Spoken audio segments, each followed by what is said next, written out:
Hello, our friends, Evolutionary Energy Arts family. Hello there. So, guys, you see the title here, Civil War II, Here We Come. Do you guys feel that we're on the brink of a civil war? Do you think that things could break up civilly? Do you think there's any hope that the Union could stay together? I really wonder what your guys' thoughts are on this. Yeah, we definitely want to hear your thoughts. I think it's really unfortunate what's happening, but it's like, the bridge is bending and something is going to crack soon. Yeah, we could see it. We could see it. Yeah, there's so many things going on. There's talk of secession. Texas, for instance, there's talk there, seriously. There's actually propositions in effect, to put it out to the people. Do you want to stay? And, there's been a lot of surveys done. There's been a lot of studies done that maybe people aren't even aware of. I think a lot of people knew the potential for this with this election. And as I said, I've been on record saying back to when this channel was started that we went from the Obama administration, which so many people on the right they detested it, were terrified of it, thought it was, it was the Antichrist in the making, so to speak, the beginning of the end. And then the left felt the same way about the current administration. And now, with all the chaos going on with the counting or lack of counting or whatever is going on, not everybody's going to be happy either way. And so this is saying, could states really secede from the Union? And we are told that the Civil War settled the matter when the 11 southern states decided to secede from the Union. The result was a horrendous war in which 620,000 soldiers died. That grim outcome supposedly provided the answer on whether the U.S. would tolerate states that seek to break away from the Union. So why then are more and more people talking about secession? At least it appears the talking is escalating. Oh yeah, and this is from October 30th. So think about right now. Here we are, 6 weeks or so later, and yeah, this is one of the hottest topics out there. In August, a bipartisan group of more than 100 current and former senior government and campaign leaders and other experts produced a report, which I have here and we'll show you guys, that examined various post-election scenarios. Very interesting, because they talked about exactly pretty much what we're seeing right now, and that's in August. They knew, what was probably going to come down. And so in one of them, the entire West Coast secedes from the Union. Then in September, Hofstra University conducted a poll where they found that nearly 40% of the respondents support or somewhat support the idea that their state should formally request secession if their chosen presidential candidate does not win. Add to that the fact that several recently published books on secession has been attracting a lot of attention for daring to look at what a fractured United States of America would look like. Is it all idle theorizing, or might some sort of secession be in America's future? Is there even a legal mechanism for states to secede? So although everyone agrees that secession would be extremely difficult, everyone also agrees the split that divides America into two camps, currently one blue, one red, is the widest it's been in many decades, gotten to the point where each side hates the idea of sharing a nation with the other. That's a big statement. That's why people on both sides are at least thinking about secession scenarios, and some of the chatter around the topic's more serious than you might think. In October 9th, in New York Times podcast, The Argument discussed the topic, what happens if the current administration wouldn't leave, and when discussion turned to various post-election scenarios that could keep this administration in office despite losing the popular vote again. And again, this is October. This is what the Times columnist Michelle Goldberg had to say. I think you would see a more serious movement than you've seen for secession in some of the blue states. Well, right now, the talk is in the red states, but that may change too. And frankly, I think I would be part of it, she said, as well. I don't think it could happen overnight, but I think it could start the processes that would turn the breakup of the United States from something completely far-fetched into something that would gradually start to seem more plausible and perhaps even inevitable. And so, is there legal precedence for this? Well, yes and no. So it would have to be a case legally where you would have the majority of the House and the Senate vote for this. It would have to be like a 3/4 vote agreeing that certain states would be allowed to leave. Really all about preventing bloodshed. Mm-hmm. Right. I mean, there's just so many things going on right now. It's hard to say what direction is going to go where, but something has to change.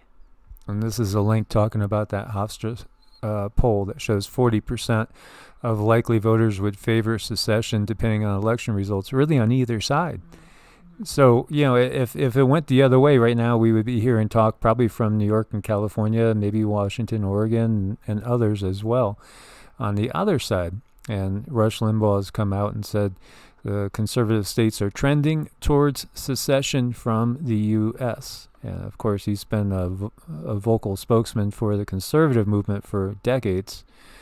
And here we see these states. This is out of Fox News. And this was published back in February, right? I mean, I've been following this forever, going back to when I was like 12, literally. And the likelihood of this eventually happening here. Remember what happened to the Soviet Union and how that happened. And many thought that would never be able to happen. Well, these are the states that they say are most likely, and this is back in this February, to secede. Texas, number 1. California, number 2. Oregon, Virginia as well. And many have talked about an alliance of Washington, Oregon, and California. And, I've been covering a lot of stuff over on Evolutionary about states that people are moving to. And it was like 680,000 Californians in the last decade have moved to Texas. And many to Austin. Austin is the number 1 city in the country where people are moving to right now, just period. And Texas is turning a little more blue. It is. So, what would this look like? What would this look like if we had the current regime apparently winning the election, or even if something happens and is reversed, or if it's one of those scenarios where people don't leave? It could end up somewhat like this. Yeah, it could get a little weird. Yeah, it's interesting because, again, it's that northeast is solidly blue, and the far west, the Pacific states, are solidly blue. Nevada is very debatable in there. I would put that more into a purple zone, and we've talked about how even when you go within a state, it's really, very, very divided often. Yeah, there's little pockets of different things. Basically you could go into most of the big cities tend to trend blue. Mm-hmm. The most populous cities. Not always the case, but in general. Whereas more of your countryside is more red. Here is one split that people came up with. Yeah, that's really interesting because it comes a little along the lines where I drew a little bit there. Mm-hmm. And, here you would have a rebirth of the Confederate States of America. Maybe they just, couldn't think of anything a little bit more modern. Right. And you have the U.S. here, the Republic of Texas, the United Western Front, and Pacifica.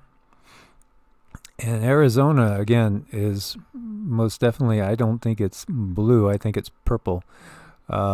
And also Utah votes very, very red. So I would disagree there. Idaho is mostly red, although it has a huge influx of people coming from California. So it's kind of starting to turn a little purple, but it's still red.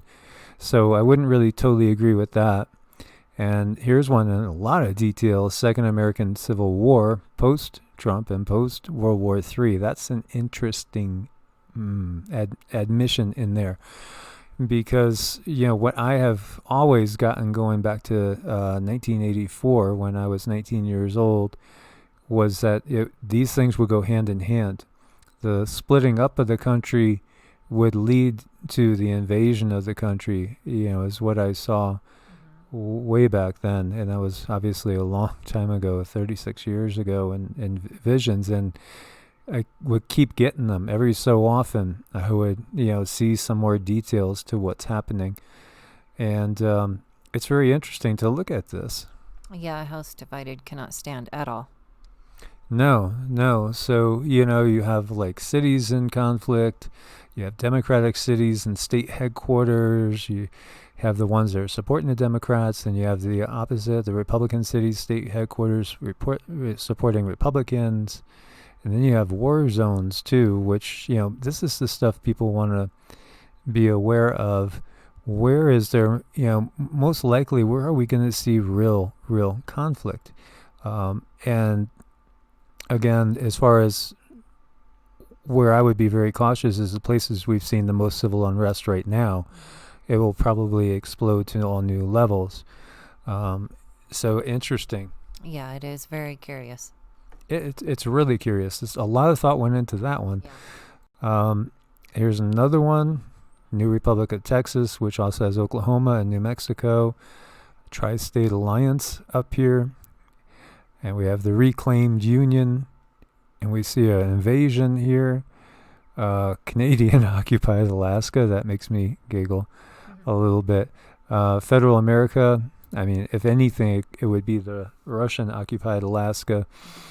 United California Republic.